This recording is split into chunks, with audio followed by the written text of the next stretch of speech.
Hello family, welcome back to my channel travel is dream. তো কেমন আছো তোমরা সবাই? আশা করি তোমরা সবাই ভালো আছো।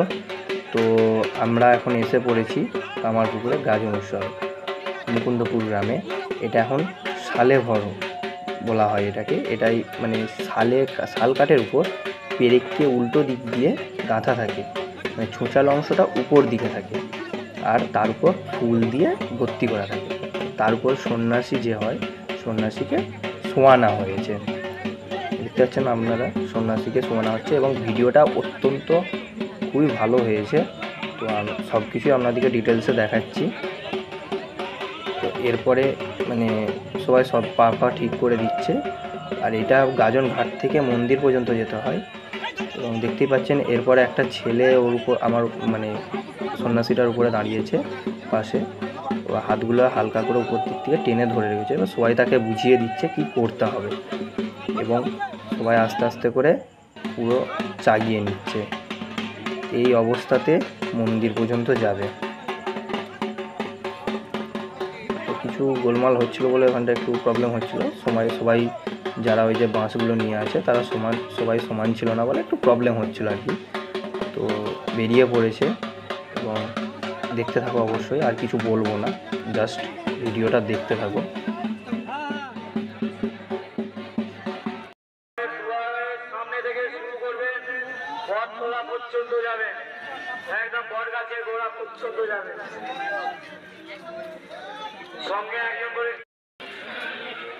প্রত্যেককে অনুরোধ, আপনারা জায়গা ফাঁকা রাখবেন। প্রত্যেককে শালে ঘরে আসার পরও মন্দিরটা এক পাক প্রদক্ষিণ করেছে। সেই মন্দিরের প্রদক্ষিণটা আমি পুরোপুরি তুলতে পারলাম না অতিরিক্ত ভিড়ের কারণে। দেখতে পাচ্ছেন কী পরিমাণে ভিড় হয়েছে। এদিকে প্রণাম সেবা বা যেটা দণ্ডি কাটা বলা হয় সেটাও চলছে এবং এটাও শালে ঘর আসছে। শালে ঘর মাত্র 3 জনই আসতে পারবে। তো এবার এই সন্ন্যাসীটার ভাগ্য হয়েছিল শালে ঘরে আসার জন্য। দেখতে পাচ্ছেন কীভাবে আস্তে আস্তে নামিয়ে চোখ ধরে তাকে তুলেছে, কারণ কোনো কারণে যদি তার সেন্সলেস হয়ে যায়, এবং পিঠে ঘি লাগিয়ে দিচ্ছে, হাওয়া করছে যাতে না কিছু হয়। এবং তারপরেই দেখতে পাচ্ছেন ওদের কিছু একটা রীতি ছিল, সেই রীতিটা মেনে দেখছে কোথাও কিছু হয়েছে নাকি।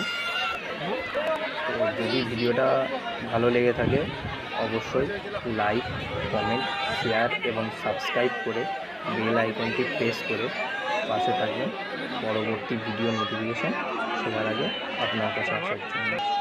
ধন্যবাদ। হর হর মহাদেব।